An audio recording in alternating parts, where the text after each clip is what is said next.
Hey, everybody. Welcome back again to a little Austin Sports Weekend with Austin himself here. Sadly, football is over. College football is over. NFL football But is that over. doesn't mean the off-season stories won't. Nope. We do have the draft coming up, but we are And knee deep now, though, into the off-season, into the offseason, which means college basketball is basketball. ripe within season. So let's jump in here, talk some college basketball, and then we'll cover some breaking news for this week, too. First of all, thanks for SphereTV.com for setting us up here and giving us a sweet studio. And thanks again for Autographs Plus for sponsoring us. They got two places, two stores, one in Sevierville, one in Pigeon Forge. Be sure to check them out. Let's jump into college basketball. Let's go ahead and cover the top 10 first. The top 10 came out this weekend. Guess who's number one? The Yukon Huskies They've been- retain their top spot They've been with number one for quite some time now because they can't lose. they can't lose. They are 24-2. And they just came off of annihilating Marquette. Yeah, and honestly, that was the first top 10 win I think they had in quite a few years. They actually won the national championship last year without beating a top 10 team. That's just the way the tournament fell, you know. Yeah, that's just how the cookie crumbles. That's just how the cookie crumbles.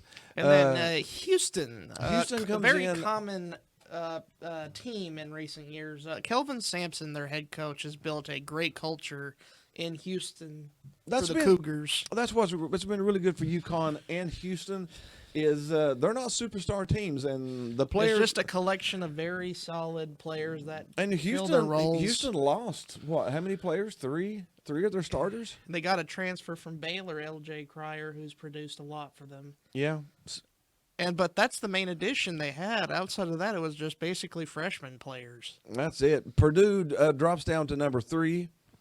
Houston's won 4 in a row. Connecticut's won 14 in a row. They're as hot as any team in the country right now. They're going to be hard to beat. Not unless somebody trips up and beats them. I don't think they lose the rest of the season. They look like that classic UConn Husky team that I used to know, where UConn just completely flattens a conference whenever they're hot. Yeah. You know the kind of hot where I know the special kind of hot where the Yukon Husky hot. Yeah. It's the blazing blue fury of flames and fireballs that I saw last year. It is going to be hard to beat them unless they just get a bad matchup in the tourney, which is very possible. They can match Because March is a harsh mistress. March will take you down. March will take you down.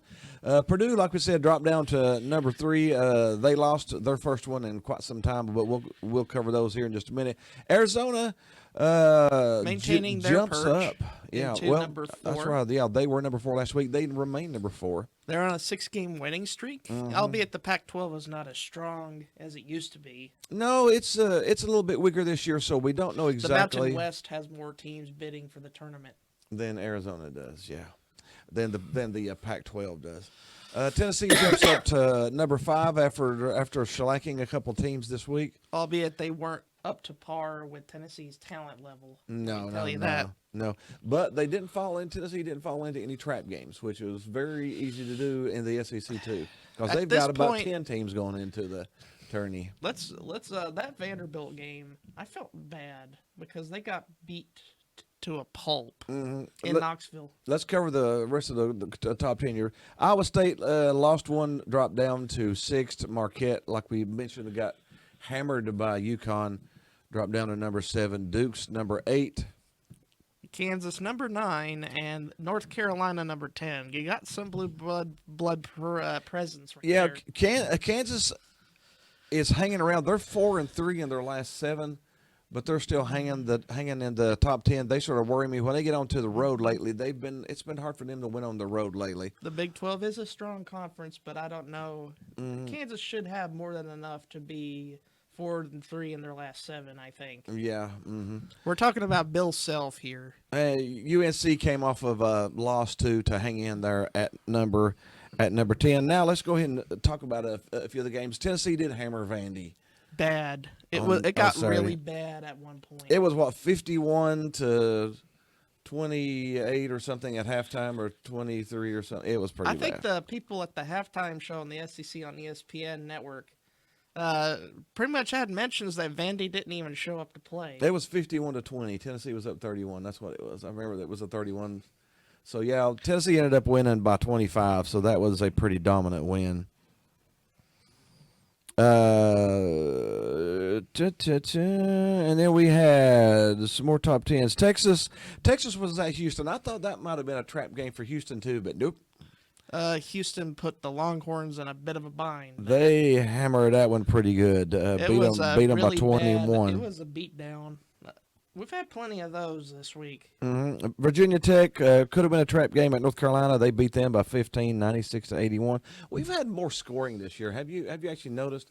We've had a lot of games into the 80s, 90s, even clipping into the hundreds. Is every it now the and new then. offensive talent coming in?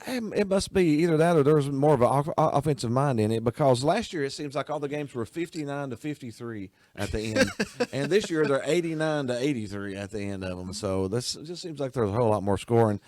Duke took care of Florida State. What do you think of John? That could have been a problem. What do you think of John Shire's job trying to replace Krzyzewski? I mean, those are big shoes to fill. He's kept them in the top 10. You know, until he gets, into the Final Four, he's never even going to come close to even doing anything like Coach K did.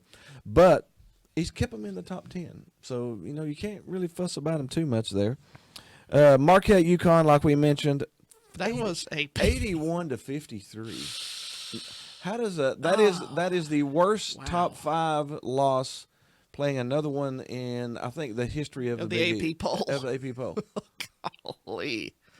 And the history of the AP poll. That is the worst top 5 matchup loss. Have you ever seen number 4 just get run out of the gym by number 1 before? 81-53. You just got to say that again. That's 81-53. How do you go into the locker room feeling like you could have been number 1, you could have beat number 1, and then you lose? And there was a lot of people picking Marquette to win. A lot of people, because UConn really was unproven. Or they're proven as soon now. as the first 5 minutes happened, there was no chance. There was no chance. Not inside the top 10, but the Kentucky-Auburn game was fun. The talent. We knew that was going to happen. That was either Kentucky winning that game, or that was the end of Kentucky's season, one or the other.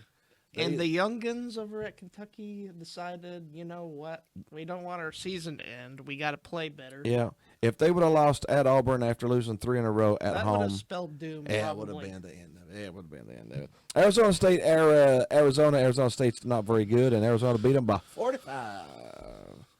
That was a pretty bad beatdown. And now the reason Purdue dropped from number 2 to number 1 is they went to Ohio State that doesn't even have a head coach. The interim coach comes in and leads the He Buckeyes. must be a good motivator.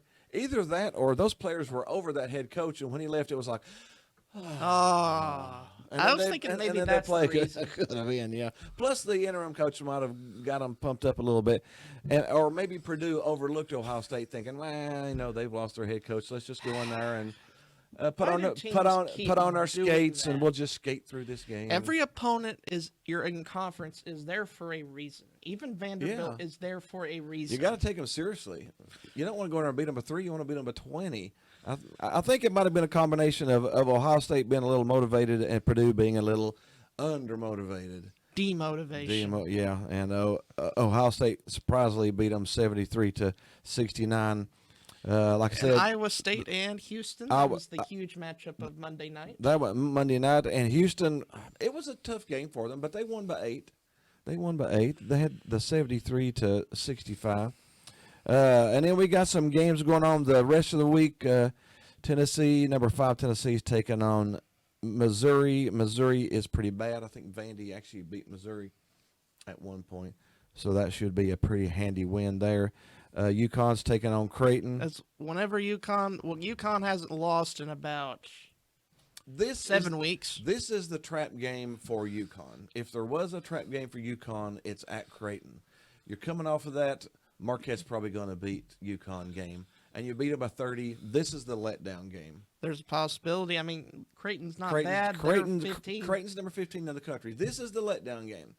So if UConn can dominate this one by 15 or 20 points, then we just might as well hand them the trophy and get it over with. So, you don't want to say that because a bad matchup in March will kill you. We've seen it happen plenty of time. The rest of the week we got Duke, Miami. Miami's not that good. As a SEC nut myself, I'm eyeing that Alabama-Florida game. Yeah, that will be Florida, Alabama will be a spectacular game. Both of them are 18-7, but Alabama's got a little bit more talent. And they they played a harder ball, schedule. And they can score the ball as good as anyone in the country. They put up 100 points.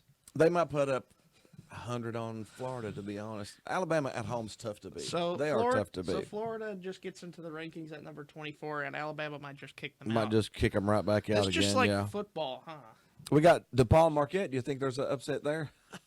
DePaul may be the worst team program in America in right division, now. In the division, yeah. They are 3-22. We don't usually talk about bad basketball teams on here, but man, they're at Marquette. They're at Marquette, so we have to mention them. Marquette's number 7. Yep. DePaul is how many years has it been now since they've made the tourney?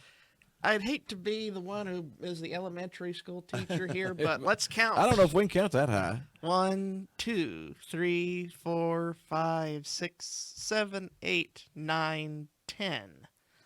10. And then 20. So 10 times 2. 20 years since they've made the tourney. And they're 3-22 this year. And then didn't they just fire their head coach a couple games ago? At this point, you got to feel awful for a program I like do. that. DePaul, 25 years ago, they used to be a pretty good team. And now they made the tourney before. It was 20 years ago, but they made the tournament. They made the tourney, so I don't know. We got Kentucky, LSU. LSU's not really good this year. Kentucky should take care of that. Going on into Thursday, we got Rutgers, Purdue. Rutgers pretty bad. Purdue should have that one pretty easy. Washington State, Arizona. Do you think that's a trap for Arizona, possibly? That might be a trap for Arizona. Washington State is one of the few ranked teams that Arizona still got left. But they're only number 21. But still, Arizona's at home. You got to lean towards Arizona on that one. Friday, we have no matchup, no top 10 matchups, or no top 10 games, actually. Saturday, we got Texas A&M at Tennessee. That's a chance of revenge, possibly? That's a revenge game for Tennessee. You got to think Tennessee would probably actually win that, but by 10-plus points after being beat by, 16 points on the road. They're going to be really motivated with that one. Speaking of Houston-Baylor. Houston-Baylor is going to be a very good game. That's the CBS 12 o'clock p.m. That game. is they are at Baylor. And that Baylor, could be a trap. Baylor's number 11, looking on the outside, picking in the window of the top 10 and looking to beat that Houston. That's a trap for Houston. That is a trap for Houston. But you got to think the way they've been after they lost that game a week and a half ago, they look like they've refocused. So I would think maybe that they're refocused. Washington, Arizona should be a pretty easy game. West Virginia is terrible this year at Iowa State. Should be a pretty easy game. Duke at Wake Forest, that is a trap game. Wake Forest trying to fight for a bubble spot at 16-9. They are looking for a bubble spot, and they need this really, really badly, and they are at home. So I would watch that Duke Wake Forest game. That is prime for upset there. And then what the CBS 4 o'clock game is? Alabama and Kentucky. Once again, Kentucky gets a big-time matchup on the big network. Alabama, Kentucky should be a fantastic game. Alabama coming off of what I think is going to be a home win against Florida. But think about it. They got Florida and Kentucky back-to-back. 2 top 25 teams. If you look at their schedule, it's definitely not easy. It's definitely not easy. They don't have the easy road out. Same as Tennessee. Tennessee's got 4 top 17 teams to finish the season out this year. So it's going to be tough for Tennessee finishing down the road too. Honestly, I'm going to probably still lean towards Kentucky in this because Alabama should be coming off the high of beating Florida. But both teams, that might be the biggest Wild West shootout of the year. It may be 125 to 124 in overtime because those are 2 scoring teams that right there. Now imagine how many points. Watch it be 53 to 51 or something. Now that we've said it's going to be a shootout, but hey, Texas, Kansas, I think should take care of them at home. Villanova UConn, Nova should take care of that too. UConn should take care of it. Yeah, that's what I was talking about. UConn should Villanova is should not what take it care used of to be Nova. without Jay Wright. Mm-mm. Then next game Purdue's got is at Michigan on Sunday. Michigan is terrible, and we got Xavier Marquette. Xavier is pretty bad too. So that should take us all the way up into our Monday games: North Carolina, Miami, and Baylor. TCU should pretty easy to take care of all those. We got an exciting week of basketball coming up though, which always makes it fun. We are actually less than a month away from Selection Sunday, Austin. Okay, that's actually fun to mention, Oh, definitely. how about that? Selection Sunday is less than a month away. The sad news is that means college basketball is about 2 months away from being over, which is terrible. We actually will probably be doing some live reporting from the tourney this year. We will actually be at the tourney, so hopefully we'll be able to do a little live spot from there. Now or let's something. do some You want to do a little highlight? Do What some is news. breaking news this week. Give us some of your breaking news there, Austin. the dinosaur being stupid again. Oh Lord, what's happened now? The NCAA president is against the transfer limit rules and says that he has no sympathy for coaches who complain about the transfer landscape. I don't know. The NCAA, they're about 30 minutes and half a sandwich away from not having any power. So they probably shouldn't be sticking their mouth in their foot as much as they do. But hey, that's the NCAA. So The College Football Playoff Committee just announced that the 5+7 model for their 12-team playoff. Now we sort of already knew what that was going to be. The top 11 teams is what I'm guessing, and then number 12 is going to be the highest ranking team outside of the Power Five. Correct. Correct? All right. So it's actually not going to be the top 12. It's going to be the top 11 plus the first the highest ranked small school outside of that. You want a little tad bit of NBA news, even though we don't cover it much on the channel? What's that? The Nets did fire their head coach, Jacques Vaughn, mid-season during the All-Star break. You know, it used to be strange to see firings mid-season in football or basketball, but now it's a pretty common thing. I think that's the second or third NBA coach that's been fired mid-season this year, isn't it? Yeah, it's been some teams are very unsatisfied with their results, and that's why they fire them. Yeah. Now, let's mention this topic because it's well, I think it's very relevant. Caitlin Clark. Caitlin Clark. Woo. She broke the all-time scoring record in NCAA history for a woman basketball. You know, I was actually watching some, of Curry. They did an interview with Steph Curry about her, and you know that their shot is almost identical in timing and release and everything. Maybe she got inspiration. I don't know if she got inspiration for him, but yeah, she broke the record with a logo shot. I mean, she shot it from like I don't know, Des Moines or something. Albuquerque. Yeah, down Albuquerque all the way up there. She definitely has range and some skill. She should. Do you know that every game she went to, besides 2 neutral sites, was a sellout? At home, she is at hot. home or away. She is a hot pocket, you know. She was a hot pocket. She is a hot pocket. Like yeah. a fresh new movie coming out. Everyone wants to see it. Everyone's selling out the tickets. There's no room in the theater for even the janitor to go in. Well, when you score 40 points and you're shooting from half court, it's something to go watch. How do you defend that? You shoot. don't. That's why She she has broke that the record. kind of range. She's just got that kind of skill and that kind of range. And we will also take note of any baseball and football off-season stuff going on. Baseball's in spring training. You know, of course, the big news is Ohtani to the Dodgers. I know in his first practice session, he hit a home run. So the Dodgers are like, woo. Whoopee! It's on, you know. I think everybody hits home runs in the practice sessions, but Ohtani coming in. I'm a Yankee fan, and I know Judge mentioned that his toe was going to be an ongoing work the entire year. So I don't know if he's going to be 100% healthy this year or not, but it is good to see the captain back in there swinging the bat again. Do you think I know- Giancarlo will overcome his batting woes from last year? Maybe, and the addition of Juan. Soto, do you think that'll lighten the load? I think it should. Maybe it'll take a little bit of pressure. I think there's been a lot of pressure on Giancarlo to perform, where maybe if he can ease back a little bit, that it might be a little bit better on him. Do you think this is a pivotal year for Aaron Boone? I think it is. I think if he doesn't make the playoffs, then he's probably out. I'm surprised he wasn't out last year, but I think this is definitely his year to do. Or For those go. who know, I am a Chicago Cub fan. Mm-hmm. My producer back there is a Reds fan. Hello. Yeah. And my team didn't make any significant moves in the offseason outside of a manager change. They've got a really good farm team though. I believe they'll be able to pull a lot of people up. As you know, So that's why they didn't make any moves in free agency. They actually, they're I know their AA team, which is close to us here, actually won the Southern League title last year. So they've got to got pick some up. talent. They did pick up Christopher Morel from that same team and brought him up to the big leagues. Yeah, so they're probably waiting to see what this farm team does, and so I think they'll either use the farm team to be young, or they'll use the farm team this coming season. If they're in the fight, they'll do some trading to get some players mid-season or so.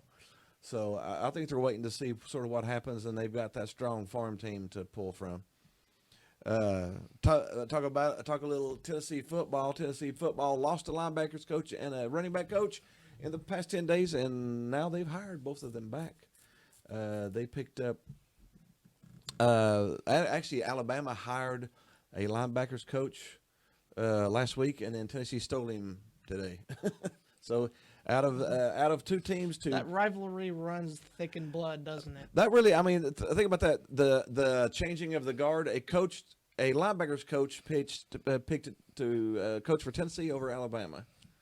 That's the Nick Saban effect. I mean, he could have picked either Tennessee or Alabama to be a linebacker coach for, and he picked Tennessee.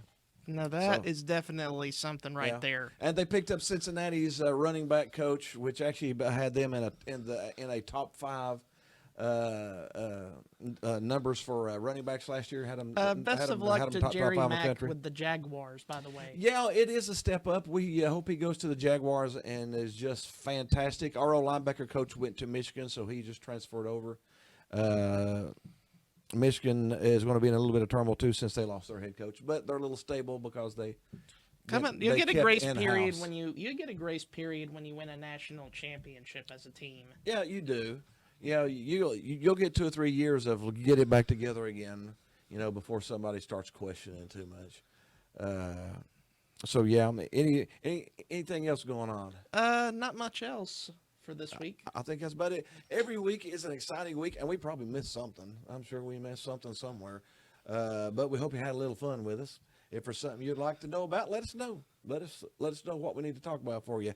Other than that, we thanks again to Severe TV for setting us up here. Thanks again for Autographs Plus. Be sure to check out. They have a website, www.apsevere.com. Be sure to check that out.